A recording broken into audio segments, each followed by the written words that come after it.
Uh, I'm Sriharsha. I'm the QA architect in Capillary Technologies.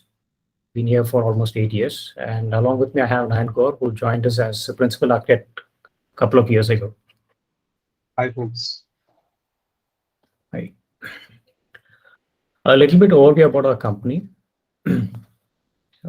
Capillary basically provides CRM and e-commerce solutions. We have multiple solutions like omnichannel loyalty, engagement, customer engagement solutions, which helps in retailers and brand in managing the customers, re-engaging them existing ones, and acquire more new customers. We use AI and ML heavily in our products, which helps our brands and retailers to get a deep insight about their consumers and also decide what kind of solutions do they want to run. So we are spread across 30 plus countries. We are serving almost 450 brands at this point of time. To talk about the scale, we have almost processed like billions of transactions. We have done around like 620 plus loyalty points being credited, 300 being debited.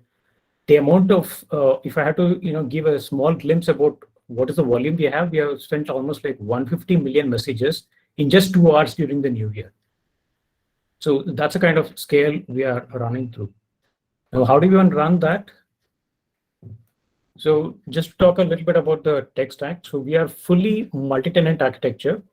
We have around like 120 microservices to serve all the customers' needs. We are predominantly on AWS. We have around 5 global deployments. Initially, like a couple of years back, we were running on virtual machines. Now we have moved to Kubernetes. We are using various data sources like MySQL, Mongo, DynamoDB. So as you saw the scale, we were not there a couple of years ago, but when we wanted to reach there, we had to think through as to how we can achieve that. And this tech talk is about our journey towards how we achieve generating a load towards achieving that particular goal. So we're going to talk about like a little bit introduction about the load testing. How are we doing before? What were the challenges we faced with our earlier setup? How did we overcome? Why we felt K6 was a better choice?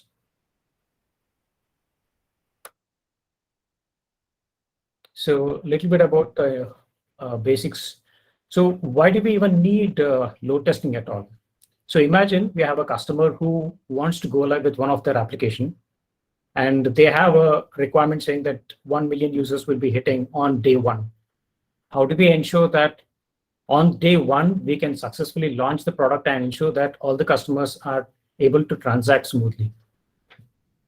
Or say they have another customer who is already scaled up and they want to run a flash sale. Typically, a flash sale would run a couple of minutes or a couple of hours. Now, what happens is there will be a spike in traffic during that time. How do we ensure that we can manage that spike in traffic during that short period of time and still ensure that our systems are not degraded, and yet we can serve the traffic smoothly? So load test actually helps in determining these things. The other important factor is the cost. So initially, when we start building any application, our requirement would be very small. The number of infrastructure cost, or even in terms of the manpower required, would be very less. But over time, all of them starts growing. If you don't optimize, then we'll end up paying more money. Now, to know that we're going to end up paying more money, we have to run load tests, figure out that whether we can scale and still ensure that we don't burn too much on the infrastructure. Another factor is the availability part. So typically, most of the customers who sign up these days with us would ask for an SLA. One of the important terms in that is like, how much is the uptime?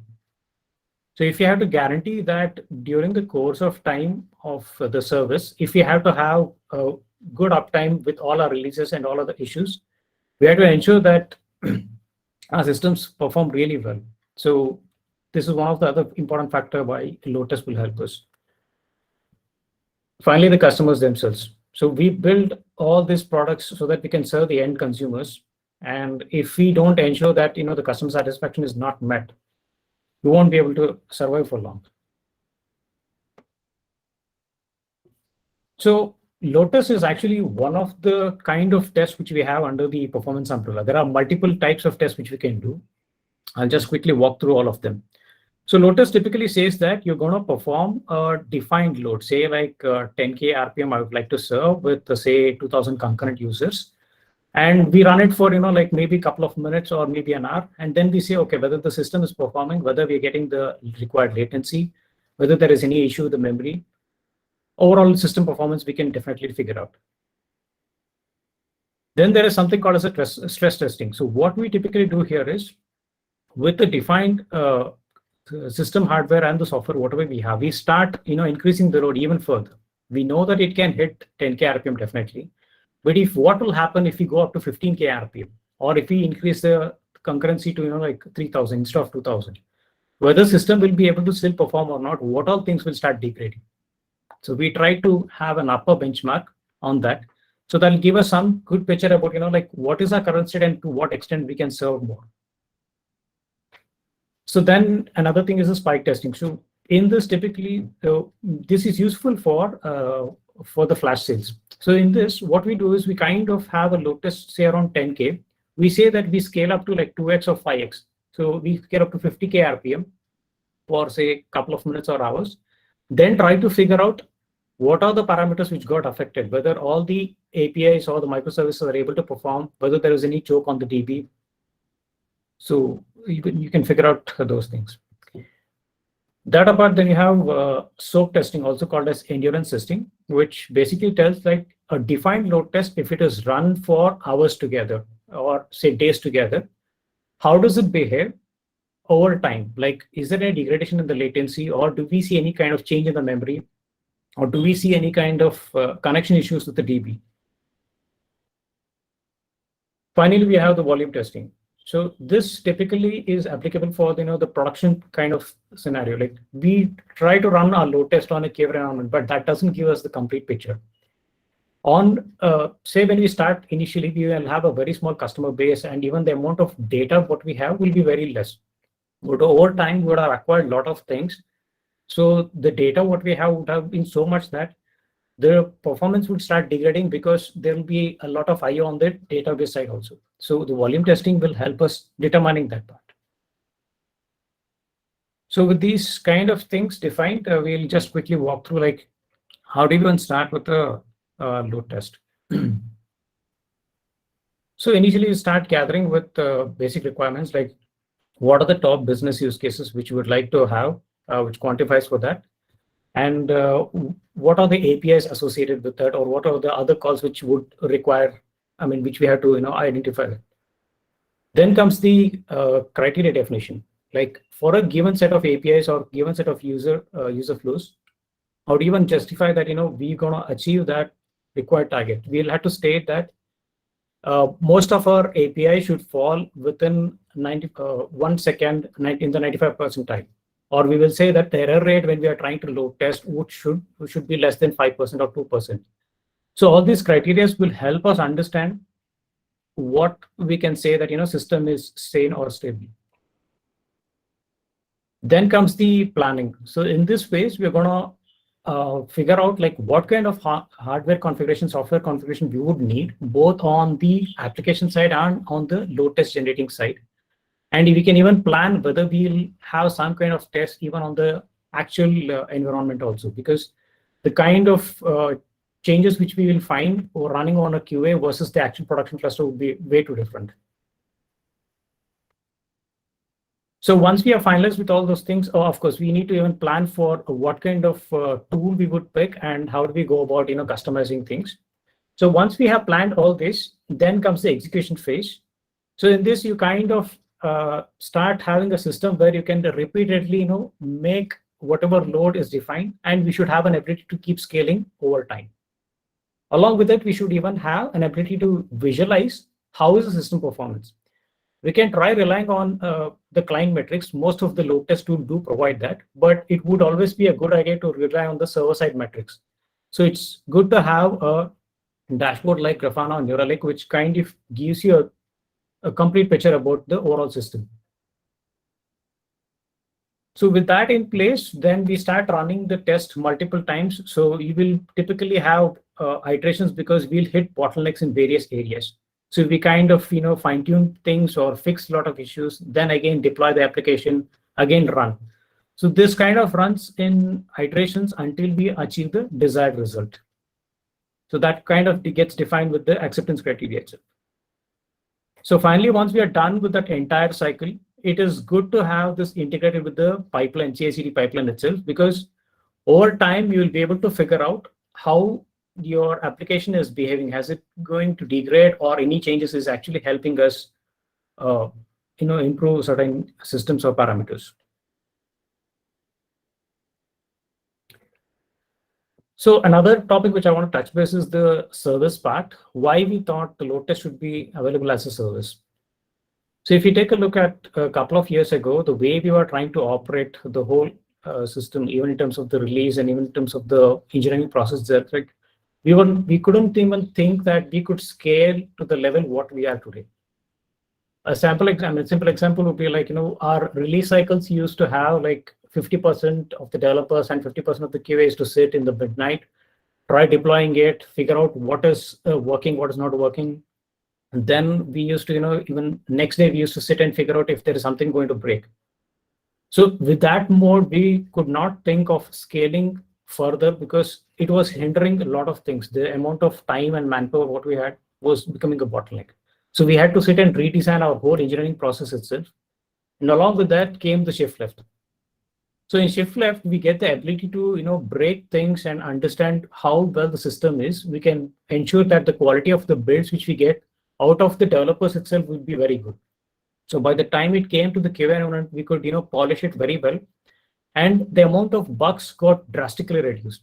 That simply meant that when it went to the production, the release cycles became a lot smoother. We didn't have to have way too many developers and QA sitting for that process.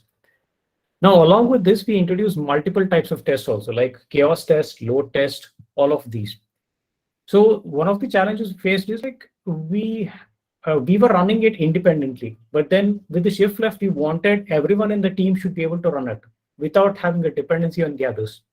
So that's when we thought we should have these modes as a service so that anyone in the team can run it on a cluster or even on their local box. So that's why we came up with this idea. So even before I go into the depth, like how we were doing and why we opted K6 and all, I'll just walk you through some of the requirements we met. This is something which we got like last year and some of the challenges along with that. So one of the largest customer, we was planning a global launch across the world, and this translated that whatever traffic we were serving on their cluster, we had to beef it up to almost 10x. So what that meant is, along with beefing up our hardware and the software to ensure that we can smoothly have process those requests, we had to have an ability to generate the traffic also. So currently we were serving say around like 20k RPM, so we had to generate almost 200k RPM.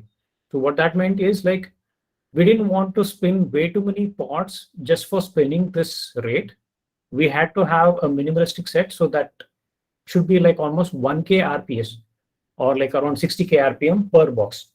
Now this I'm talking about a medium-sized pod in a container. That would also mean that we would not have to spin more than 3-4 nodes to generate the requirement.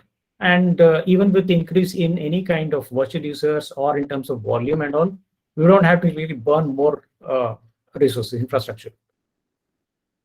And along with that, we also wanted to have a simplistic way of maintaining the script. I'm going to talk about it a little bit more in detail in the coming slide, so that this became a developer friendly and also the collaboration across the team was easy. So we had load testing almost like 10 years back itself. We were using Apache Bench. It was a good tool. It could generate a huge burst of traffic. Back then we had around like 10-15 API calls, and in that like handful of them required a load test. So the process was very simple and developers used to run it themselves. And they could fire the test, and on a single API, they could fire it, and that's pretty much it. They didn't have to worry about the user flow and all. Somewhere around 2012, we started inducting QA and they started running a load test. Now we wanted to have a tool which could be simplified wherein QA can actually write the user flow and also run it all by themselves. So that's when we picked JMeter. So it was a good tool and it was able to generate a decent amount of load, which was well within our requirements. Of course, it was not as good as Apache Bench when compared to load generation part, but it did fit the other requirements. So we kind of used JMeter for almost like 7-8 years. Post that, in fact, yeah, we also were running on virtual machines earlier and even moved to container just a couple of years back. So even there, we were using JMeter itself. We kind of upgraded. Now, post that, what happened is we started hitting a bottleneck. There were various kind of challenges we started facing. So one of the things is we got a requirement last year, plus there were a couple of challenges which we faced. One of the challenge we faced is like the max RPS which we could generate in a medium-sized pod was around 70 RPS for a given kind of payload. Now, it was something like a transaction payload which had multiple line items. We were max we could generate was around 70. In fact, we even tried running a lot of optimizations on the JMeter side also. We kind of increased the heap size. We had disabled all the listeners since we were not relying on any on the client side metrics. We were running on a non-GUI mode. And there were a couple more tweaks to enhance it. So even those did not help much. We even tried increasing the pod size. So since we're running on a medium-sized pod, we went up to extra large pod, which was giving almost like 14 GB RAM and with 4 CPU. Even with that, we didn't find the significant jump in the RPS. We could hardly reach around like 100. Another problem we achieved is in a single machine with JMeter, we could not go beyond 2000 concurrency. If you want to generate like many virtual user simulation, you could not hit more than 2000. So the moment you hit beyond 2000, the pod used to die. So that amounted to resource utilization were very bad due to the memory issue. And we could not scale on the RPS side also. That apart, there were other challenges also. Like we started moving to a phase where most of the SDETs and developers started adding more into this load test. Now that became a challenge because it was the JMeter is not a script-friendly thing. It's a UI-driven tool. You have to write everything in a UI. Along with that, we had multiple teams actually started running the load test. So initially, it was just only the front-end API team who was doing it. Post that, we had a lot of subsystem APIs and other microservices. Even there, we want to run a lot of load tests. That resulted in a lot of JMX files being checked in. And whenever there was an issue with one of the check-in, we had to literally go back, open that in the UI to figure out what went wrong. So this became a nightmare for us. So what we did is we kind of started evaluating various tools. So we were already running with the JMeter. We picked up another tool called Gatling and K6. So JMeter was an oldest tool. It was support written in Java and it had a UI. Protocol-wise, it supported a lot more than Gatling and K6, but that was not a blocker for us because we were pretty much okay with the HTTP 1.1 and 2. The rest of the protocols, we didn't really worry much. The other important factor why we picked up Gatling in K6 for the evaluation was it gave an ability to write scripts so that we can maintain it very easily. So with these three tools, we started doing that initial round of evaluation. What we found is like JMeter could hardly reach around 70 RPS in the same pod for a set concurrency and on the same set of hardware on both on the client load generation and on the server-side application. Whereas Gatling could reach around like 68, K6 could actually hit around 155. Another important factor, what we found is the concurrency part. So JMeter was pretty much dying at 2000 itself. Gatling could scale slightly up, but K6 was still smooth even at 5K concurrency. So in terms of generation of virtual users, we could scale very easily with K6, apart from the RPS. So with that, what we decided is like, if we have to go with K6, since we found some interesting results, we thought let's try to explore more how well K6 fits compared to other tools. So we kind of ran some analysis and all, and then we figured out there were some benchmarking already available. So we kind of picked up the same, and then we figured out that if we, so there are multiple factors which we ran the evaluation. So the factor was mostly relating to the memory usage versus certain other factors. So I'm going to talk each one of them one by one. So the first factor is if you run a load test with a concurrency set, but there's no limitation on the RPS, on a same set of hardware on both the sides, on the load generation and on the application, how much does it, I mean, how much the load test is able to generate the RPS versus how much was the memory usage for that particular test. So what we found is K6 was able to generate almost like 11K, whereas JMeter and Gatling was, way below the level. And we also found that there were a couple of other tools like Hey and Apache Bench, which we had, Apache Bench, which I had used earlier, was able to generate even more with lesser memory usage. Another important factor which we utilized is if we start increasing the virtual users, this is specifically with the concurrency, how does the memory usage vary with that? So even in here, we found that K6 fared much better compared to JMeter and Gatling. And with other tools like Work, Siege, or Apache Bench, it was a little bit less. So there were tools again, which kind of did it better. So we ran through a couple more parameters to understand. Another one is the amount of volume, the request which we are firing. So even here, we found that with the increase in the requests, K6 was slightly increasing the memory, but with JMeter, it was shooting up very quickly. With 1 million requests and all, it was going up very high. Whereas tools like Siege and all used to die with very high requests, Work and Apache Bench could sustain for some more time. Actually, it was not shooting very high in terms of the memory. So these were the three important factors which we kind of did analysis with respect to the memory and various parameters on load testing tool. Apart from that, we also tried evaluating like how well is the community support. So this is very much important if you're picking a tool, because if it is not active and if it's kind of a dead project, you may not get further support, even in terms of the protocol or even in terms of any of the recent additions. And along with that, having good community support means that any kind of issues, you will get a quicker response, either from one of the member who has already utilized, or it could be one who was actually developing it. So we found that the tools which we picked actually had a good community support. So K6, JMeter, Gatling, all three of them had a good support. So they were the tools, good tools to evaluate.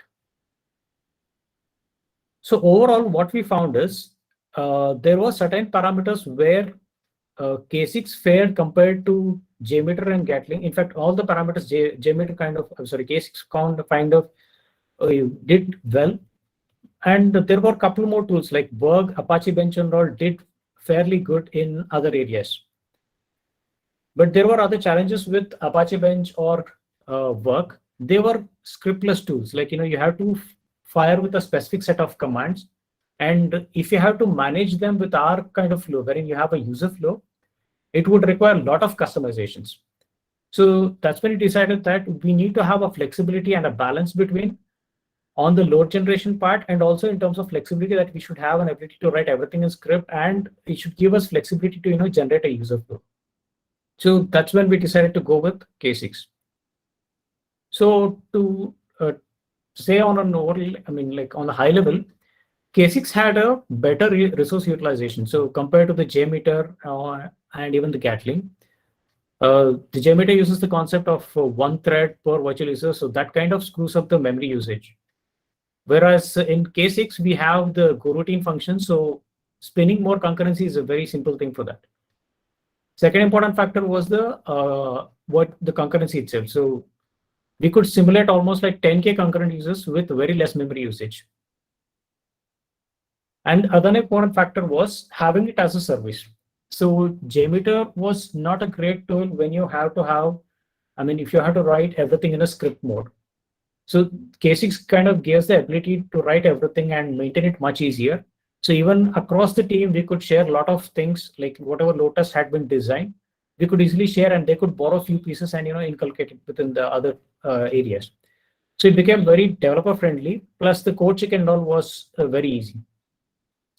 Plus it had certain extra cool features, like you can say state thresholds. Like if you want to say that uh, all my calls should have a success or a 200 response. If you want to have that as an assertion or a pass criteria, you can set that. You can even define load patterns. Now, suppose we have a user flow wherein it states that I want customer registration around like 10%, transaction add around like 40%, post that coupon registration and redemption around 40%. All those can be defined as an YAML file, and you can just apply it onto the K6. It'll easily take it. And you have the custom metric support also. Along with that, even it supported a migration of scripts from the existing JMeter, or you can even have it from a Postman also. So typically we kind of write our initial API test with Postman. So it became very handy for us to migrate it to K6 with that. Now, did we lose anything by adopting this compared to the JMeter? Not much actually, because in terms of the protocol, we were very much okay with HTTP 1 and 2. The K6 did support that. The community support also was very good, and in terms of documentation, it was very extensive. We didn't find any glitches in that. Even in terms of support against any kind of visualization dashboard, even that was very well integrated with K6. So we didn't really lose much when we moved from JMeter to K6. Okay, just have a quick demo about this as to how we have set up as a service kind of thing. So currently we have a Jenkins machine where our load test is kind of set up, and we are given an UI layer which will simplify the trigger procedure. So you can define which environment you want to trigger. You can even define stages, like I would like to have a ramp up for 1 minute duration, and target RPS should be 5. Post to that, it will say that I would like to have, sorry. Post that, it will say that I would like to run the load test for 2 minutes with the same target, and then it should ramp down. You can even define this in multiple stages, and you can define a simple file over here also. So wherever you have a user flow, you can pretty much define it that way. And you can even define what should be the start of virtual users and what max virtual users you would like to have. So this simple definition was pretty much enough for the developers. So I'll just quickly trigger the same on a stage cluster, and I will show you how it looks at. So I'm setting the same 5 RPS, and I'll say for next 10 minutes, it should fire at 5 RPS. It has fired the job. It should start pouring in any minute.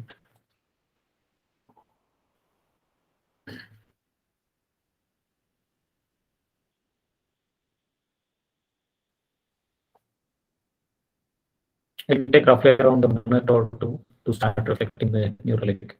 So this is the kind of dashboard we're saying, which will help us understand the server-side metrics. Of course, most of you would have it.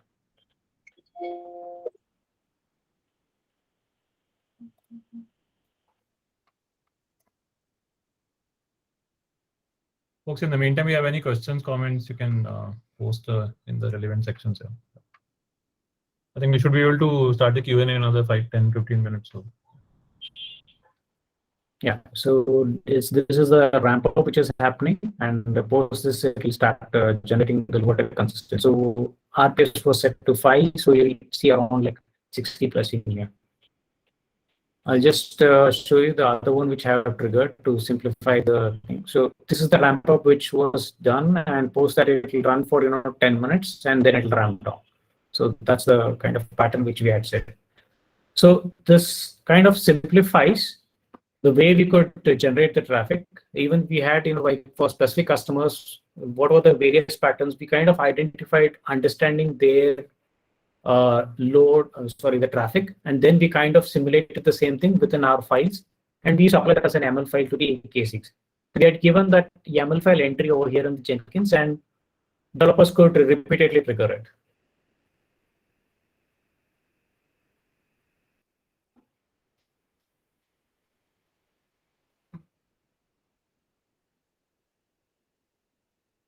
So what was that we achieved with this?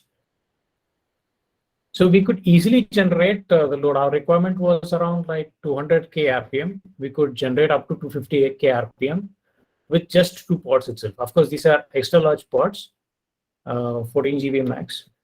We could not think about having this high RPM with with JMeter with just 2 pods. Another important factor was 10K concurrent uses. So JMeter was pretty much dying with just 2K itself within a single pod. We could easily simulate up to 10K concurrent uses. Of course, we did that in multiple stages again. I mean, even though we could generate the load, our applications could not take it actually. So the moment we hit at 20K, 1K concurrency itself, we started facing issues. So we had to optimize, fix a lot of bugs. Then we hit another problem at 60K RPM with 3K concurrency. Likewise, we went up to a level of 120K. So up to this point, we are pretty much simulating with just 1 pod itself. Post this, we introduced 2 pods, and we were pretty much able to go up to 250K RPM. So we were able to repeatedly generate this. So we could identify various bottlenecks within our application, and with that, we could even drill down like what are the issues with the CPU, or how badly our subsystems are working, where is the issue with the DB. So all those things started, like we could easily identify with that. So what we could achieve with that is like the easy way of reproducing this high load.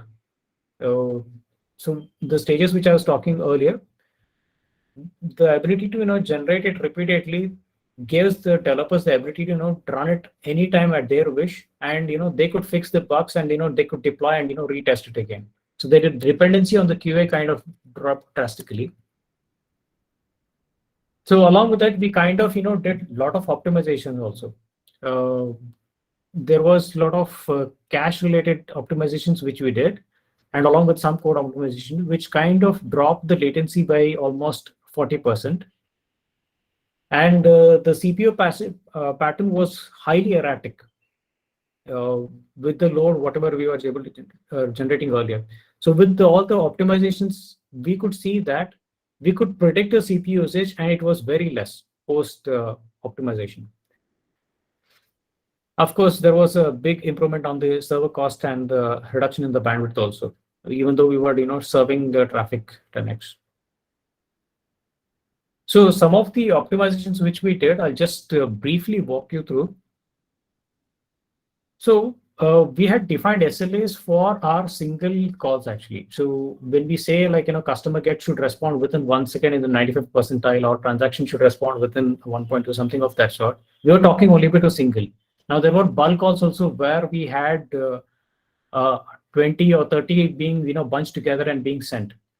The challenge was like we were sending both of them to a single service itself, because of which the SLA of the single one started getting affected. So we kind of started isolating them, and along with that, even the read and write calls also be kind of isolated, which resulted in a big improvement in our response time.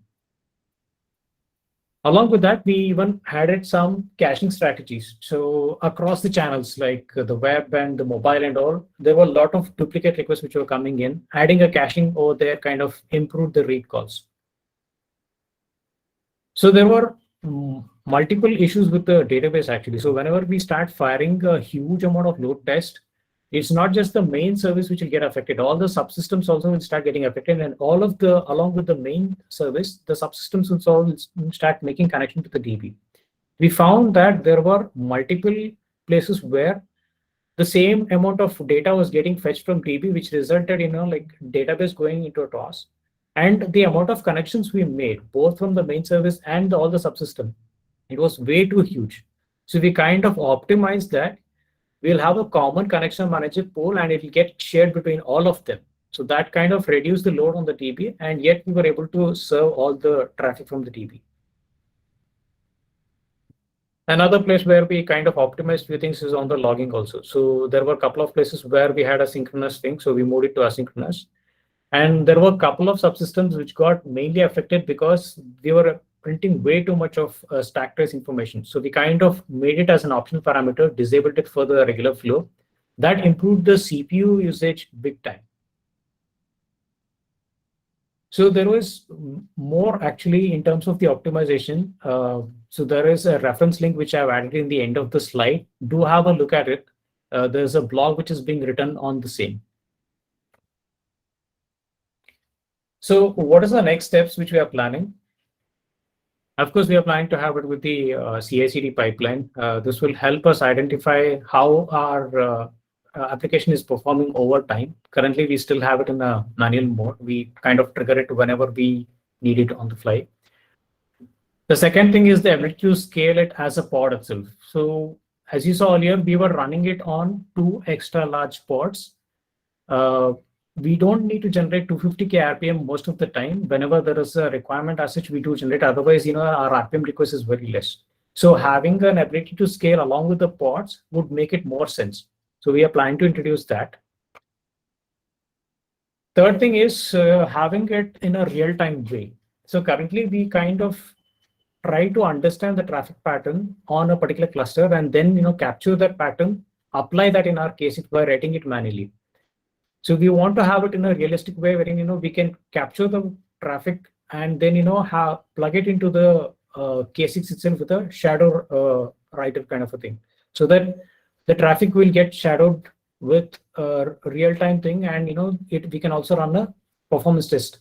This will be more realistic because over time the pattern will keep changing. So if you are running a load test pattern which we had generated like 6 months back or a year back, it may not give a realistic picture.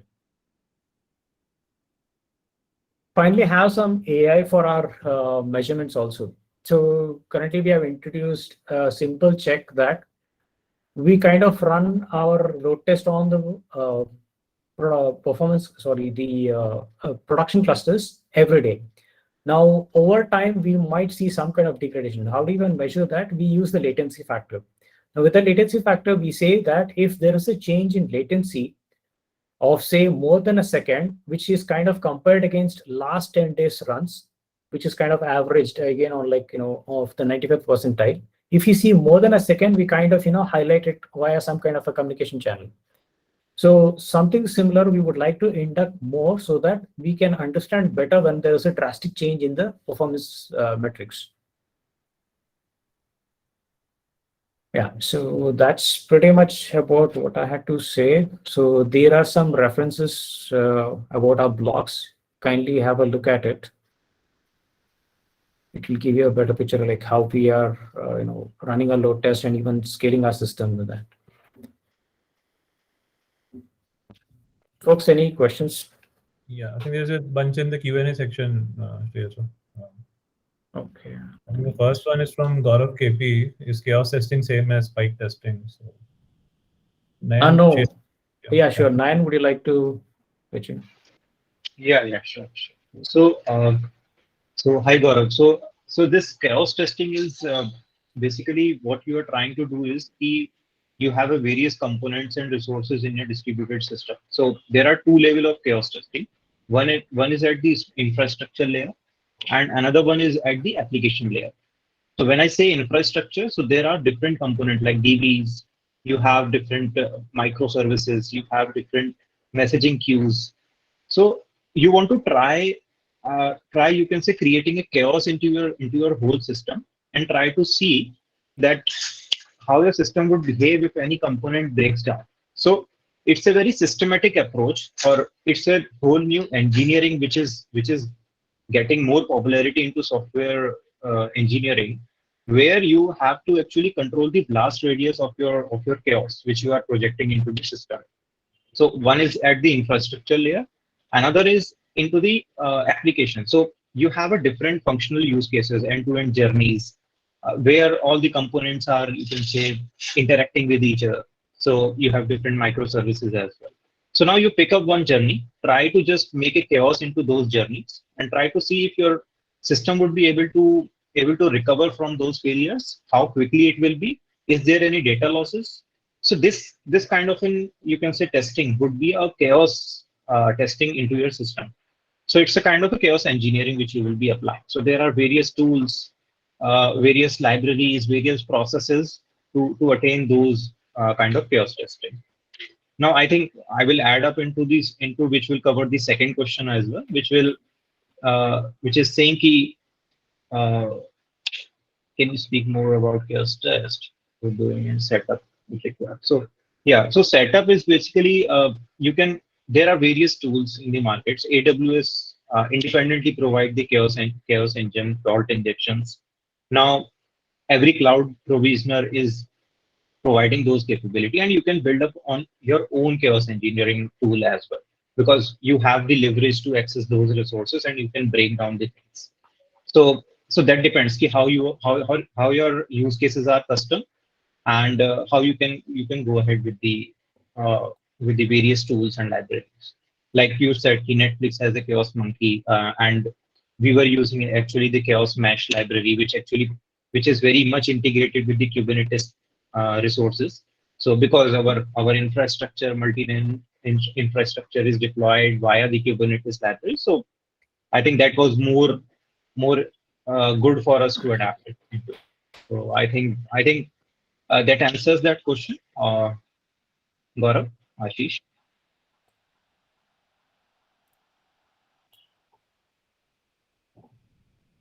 Folks, you can unmute and speak up. I think we're in the Q&A section, so it might be good to keep it interactive. Yep. So on the chaos part, folks, I think some of the things that we have discovered is, again, it's not like we have done very advanced level thing, but basic stuff. For instance, if there's a blip in your DB, or let's say even there is a DB instance restart, right? The connection pool libraries are not able to reestablish the connections because the connection libraries configurations were not tuned, right? So the application services had to be restarted every time there was a blip, right? Similarly, let's assume you're running Redis on Elastic Cache, right? And the primary goes down and the secondary is promoted. Then again, if your connection parameters are not defined properly, your instances will lose connection to your caches, right? Similarly, if some microservices containers are going up and down and some request was in transit, what happens to those requests? So a lot of these simple things surfaced up as soon as we ran this chaos testing harnesses on chaos mesh, and the teams have been fixing this on a periodic basis, essentially. Right. I think we can go on to the third question. How can I use K6 to load test SDK I have? Okay, Fagun, do you want to speak up? Do you want to Yeah, hi. So what I was looking at, like, I could figure out, like, to understand, to load test the endpoint, but since I'm also fairly new to the coding part, like when I was looking into the SDK that I'm having, like all those service.js and function, all the files which are having the methods, and also I was just looking at K6 as an option. Like, can I use them? Like, is there a way to maybe implement that to load test those methods and all? Yes, I want to take them. Yeah, so if you have a look at the documentation, it's pretty simple. I mean, you can run the K6 on a command line itself. You have various command line parameters itself, which you can send along with us. You can even write it in the JS file itself. So it's pretty simple as such. The documentation would be able to, help you in figuring it out. Okay. Yeah, sure. Thanks. So Fagun, there is one component which is HTTP component, which enables you to call an HTTP methods or maybe any exposed APIs. Now, if you want to run your custom methods, just don't use that HTTP. Just call your function. Oh, okay. All Got your it. cases library will be enabled. Got it. Yeah. So that makes sense. Yeah. Thanks. Next one is from Paul Manuel. Paul, do you want to verbalize your question? I mean, you started your question with a very dumb question. There are no dumb questions, so it might be good for you to. Thank you so much for the presentation. So it was very enlightening to see a lot of very deep concepts. So we're just starting out, and we will just build a platform. I recently migrated to a microservice architecture. our backend mostly involves moving data. So customers requests come to our service, and depending on the load, the size of the data can be huge or small. Now, what's happening is as we are scaling more requests, we see that a lot of these jobs that handle these data failing, and now how can somebody just not done any instrumentation so far? How should we think about handling these job failures? Where should we start about putting instrumentation? Right from there to getting to where you are right now, where we can do those load testing, right? Is there anything you can recommend about from the learning point of view, any resource or? So when you say that you're already facing failures, so this is on the production you're saying, or even on the test you are facing this? It's in production. It's in Production. Okay. So that would translate that you figure out like what is the load you have with respect to whatever microservices is getting exposed to the outside, and you try to simulate the same on your test also, or you might have to have an equivalent setup if you can't simulate it on the production. So post that you will be able to I identify like how, or rather where is the bottleneck. Right. So, what would be the right tool to measure the RPS? I think you are using. We have Nginx server uh, and the Node.js as a backend server. Is there any other instrumentation like New Relic or something of that sort required to measure? We're using New Relic, Paul. So in the demo, you must have seen the graphs that Sriharsha was showing, right? That was the New Relic dashboard. Okay, so that gives more transparency into the size of the request and speed. Correct. Okay. Yeah, I think monitoring of the system is very, very important because until unless you have the monitoring of the system, you cannot have those data or numbers to compare or maybe to have the test upon. I think monitoring for New Relic, any tool means you can have Grafana, New Relic, but that monitoring has to be enabled. And I think any observability setup will help you. Like if you're using Prometheus, you can emit metrics from there, or any open metrics based framework you can use. Right, New Relic is not the only option. Datadog is there. Then you have Dynatrace. Like tons of things are there. So whatever works for you, you can instrument and capture. And would you have any experience on working with BullMQ or anything on this particular technology? I don't think I have used BullMQ. Anyone else in the audience, if you have used BullMQ, please feel free to chime in. Cheers, Nayan, have you used BullMQ? No. Okay. So maybe not related to this question. If I just might add one more, any good job systems for Node.js backend, where something like a queue takes care of the queue processing and can. Paul, is it okay if you connect with us offline? BK, you can maybe present the previous slide. You can drop any note to the team and they'll get back. Is that fine? Sure, definitely. Yeah. Thanks so much. I think we have one more question from Jaya. He's asking, can you show us an example by executing a script in VS Code? Jaya, again, would it be okay if you connect with us offline? We can work out on it because we may not be able to show it in the remaining 7 minutes of the talk here. Is that fine with you? Okay, sure, no issue. Yeah. All right. Thanks. I think there's a question from Hemant and Ashish. Can you explain more about the isolation of read-write channels in optimization? Saurabh, Prakhar, do you want to take that one? Or maybe Nayan, you can talk about it separately. Saurabh, do you want to take this one? Yeah, Brish, I can take it. Yeah. So while scaling our API, one of the challenge we faced was that basically the homogeneity of the APIs. So the way our APIs were designed that basically even the get calls or the post call all were hitting the same basically pods. So what was ended up happening is basically even if there is one long running request or if there is one bulk request, it used to affect our get calls as well. Okay.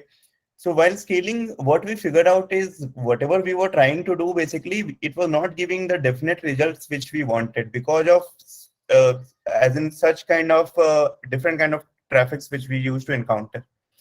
So one of the tasks which we undertook is basically we will separate the read calls versus the write calls. Okay. Doing that, basically, that was the first step which we took, and we basically segregated all the get calls versus post and put calls on different pods. Now, after separating that, what the immediate advantage what we got is the predictability part. So we were able to predict whether the issue is with the post calls or whether the issue is with the get calls.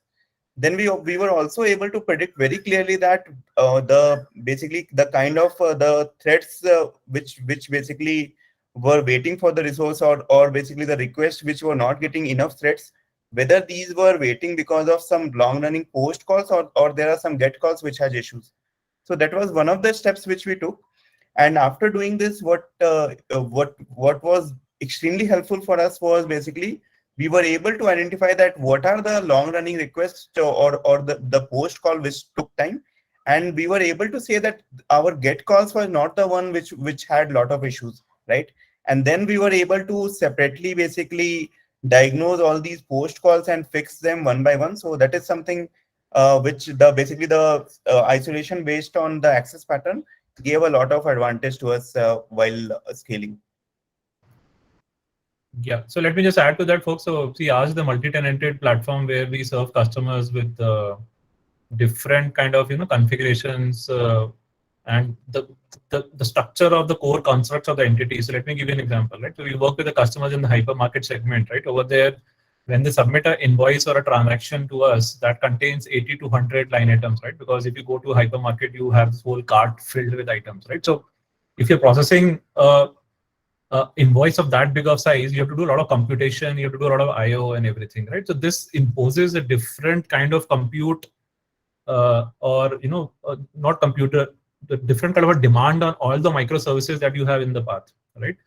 Similarly, if you have a customer from the fashion apparel or footwear kind of a segment where obviously you'll not buy you're not going to buy 100 pairs of shoes in one invoice, right? You'll probably have just 2 or 3 pairs of shoes or one socks or something. The invoice size is very small, right? So the demand of resources on this path is extremely low as compared to the other path, right? But if both of these patterns are hitting the same application infrastructure and deployment, what happens is it becomes very hard for you to observe what's happening in the system essentially, right? Because the request size is the same, but the processing time is different. So what's happening is at your web server level, the threads are not returning back to fetch the jobs again, work jobs from the queue again at a predefined frequency. You cannot predict it, right? Similarly, since each and every microservice is doing different type of work depending on the size of your entity, it's very hard to tune individual microservices also down the line, right? So this is what we figured is that the read paths that we have has a different type of requirements on each microservice. So we separated out the read paths. Similarly, we separated out the write paths. Then we put a very strong observability lens on these and figured, okay, which microservice is choking the write path. Then we figured that the write services are getting choked when I'm getting 100 invoices in a single API call rather than one invoice in a single API call. Then we went about separating the batch call of 100 invoices to a separate set of containers and the single invoice to a separate set of containers. And then you can actually go and tune the resources and the container fleets accordingly. For instance, the number of Jetty threads or Tomcat threads you need on the read path can be tuned totally different way than you will tune it on the write path, right? So these different type of configurations and patterns allowed us to scale the system a lot better and subsequently increase the throughput and the performance that we can deliver from the system, right? So for a further detailed thing, you can certainly refer the blog article we have shared. And even after that, if you have any questions, feel free to reach out to us. Our email coordinates are there. So, yeah. I hope that gives clarity, Hemant and Ashish.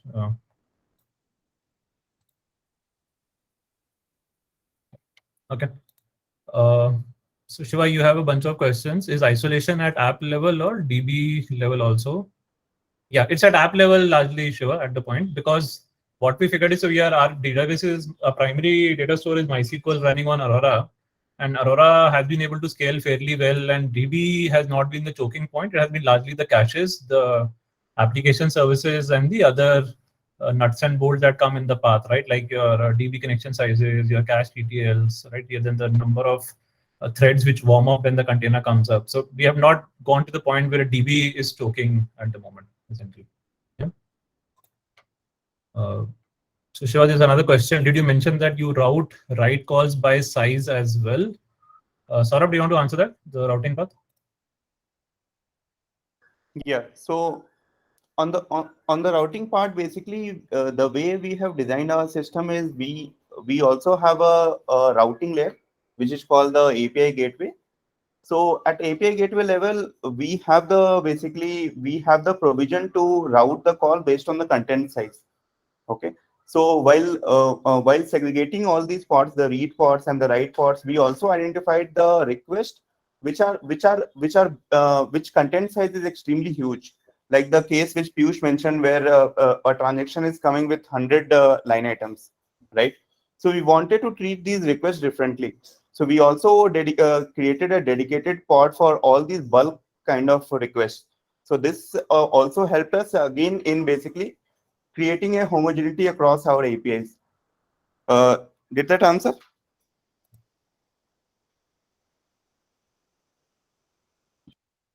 Yep. Yep. Yeah. So folks, I mean, so one downside has been that our routing configurations have become fairly complex, but the whole topology is controlled by a Terraform script, right? So it is still manageable in a declarative form. But I mean, the benefits that we have seen by having this, a different application runtime deployment for different patterns, the performance benefits have been substantial, right? So we are okay to live with this complexity in the deployment topology, although it's declarative on Terraform, but the benefit that we are seeing is significant and substantial. So yeah, I think we are bang on time. Shiva, do we have a few more minutes if people have any questions? There's one more question from Paul. Yeah, people have questions again. You can talk for minutes. Okay. There's one more question, Piyush. Can you quickly suggest me a tool to perform load test on Android application? So, Paul, typically we run the performance test on the microservices, be it a web service or a web layer or a Android layer, it doesn't really matter. So you run it on the APIs directly. So when you're trying to test on the Android, you're only saying how quickly your pages are loading over there, but not really with respect to the microservice which you're hitting in the backend. Okay. So yeah, this is one of the client for you for who is using the backend or maybe the microservices or an API. But if you are more concerned about how my Android app would be performing, maybe not on production but on your test environment. So what you can do, you can choke up your systems via your backend load test and start executing your scripts onto any one more client on that particular server. Now, what happens is you will have a monitoring tool like Sentry and all, which will give you the details on how battery consumption is, how your app is crashing or not, and all the memory usage details on that particular device. But moreover, you will have a backend APIs test only that will test your basically the server, not the client server. So these are very two different entities. So already we are putting in the load from the API end. Still, I was curious to know about probably is there a way where we can do it at the UI level from the front end of the application, where we can simulate with the virtual users and we'll try to put in the load and to get the output probably. So Paul, think about it that if you're in a client-side app like an Android app, right? The end consumer is still a single user, right? It's like a single instance of that app running on a device, essentially, right? So what you're looking at is, does your app consume, the heap size of your Android app increases or it starts consuming more memory? Is it heating up and all? Those are the things which you'll have to test for rather than, load testing on a mobile app in a client context is different than a server-side construct. So, yeah. Okay. Got it, Will. Yeah. All right. Thank you. Any other questions, folks? I know we are already 4-5 minutes over the scheduled time, but we can take one last question or any comments or any remarks. We are happy to.